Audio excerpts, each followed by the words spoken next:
طارق ابو الطواريق على وزن ابو الخوازيق، او طارق ميه عشان خاطر شرقت.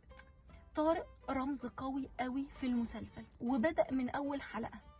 رموز شخصية طارق: شخص ما تعودش يشيل المسؤولية، شخص ما تعودش يرد على اي حد، شخص متعود يهرب بس، شخص متعود يرمي كل حاجة على غيره. طارق رمز لأي شخص في علاقة معرفش يتوفق في أي علاقة، فبيجري ويروح للي بعدها، بيجري عشان يرمي شيلته على غيره حد يشيلها، ما بيعرفش يواجه أو يشيل مسؤولية. أو إيه السبب إن طارق الشخصية دي بتجري على اللي بعدها على طول على طول على طول، ما بيعرفش يحل الموقف اللي هو فيه؟ غياب الأب، غياب الأسرة. أبهات كتير في حياتنا بترمي عيالها، تديهم مسكن قوي للألم، إن هو العب، خد فلوس اشتري، مش عارف ايه، مش فاضي، بسافر، إيه، مشغول، عندي شغل كتير. معظم اللي اسمهم طارق كده. شخصية طارق من الشخصية اللي بتدور على راحته بس، مش بيدور على راحة غيره.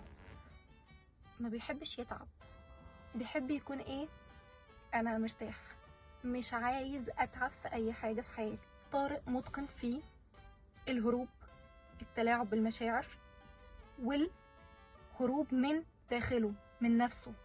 طارق حابب ان هو يكون طفل، بدليل لما كان ابنه بيلعب قال له انت باين خد سوبرمان وسيب لي باتمان.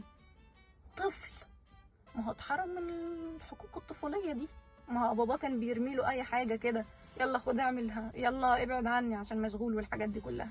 طفله الداخلي كان بيبكي لانه كان خايف يتحرم من حنان نيلي، من حنان مامته اللي هو اتحرم منه هو صغير. طفله الداخلي من البدايه ما اعترفش ان هو كان اكبر سبب ان ابنه يوصل للمرحله دي، لان هو كانت ايديه سابقاه قبل عقله، هو مش عارف يفكر. طفله الداخلي اللي هو لايص وتايه ومش عارف يقف وقفه رجوليه في حياته. طفله الداخلي بالنسبه لطارق في المسلسل هو صاحبه وحبيبه اللي بيعرف يطلع معاه كل مشاكله، بس هل صاحبه ده خايف عليه؟ هل صاحبه بيقول له ايدك تكون سابقه عقلك؟ هل صاحبه قال له ان انت لازم تحترم مشاعر مراتك وولادك؟ هل صاحبه قال له ان انت الحب ايه بالنسبه لك لما انت كل شويه بتهرب من واحده وتروح للتانيه والتالته؟ انتوا عارفين الشخص اللي اتسند عليه طارق في المسلسل هو مين؟ هو نيلي، اللي كان شايف فيها الاب والام. معظم اللي شخصيتهم طارق، او هو شخصيه طارق في المسلسل، هو عايز هو فقد الام، فبالتالي عوضها في نيلي في دور الاب والام، بدليل لما نهال رجعت له هو قال لها لا مش هكمل. شخصيه طارق هي قصه كبيره قوي، وشخصيه معقده قوي، وشخصيه غير سويه، وشخصيه تعبانه نفسيه قوي. هو لو كان لقى الحنان في بيته مع الاب والام كان فرق كتير في حياه يوسف. يا ريت شخصيه طارق دي ما تتكررش. اكيد طارق موجود في حياه كل واحد، طارق موجود في حياه كل بنت في كل بيت، وشخصيه طارق دي متكرره. لو انتي قابلتي شخصيه زي طارق ممكن تشيري الفيديو، او تقولي طارق ده كان زي شخصيه طارق في المسلسل ولا في طارق كويس.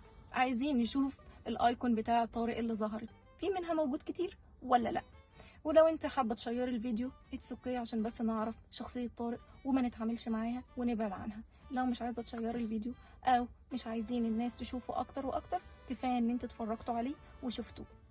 يا ريت ما نقابلش اي حد اسمه طارق خالص، وما نتعاملش مع الشخصيات دي، لان الشخصيات دي مؤذيه ليس الا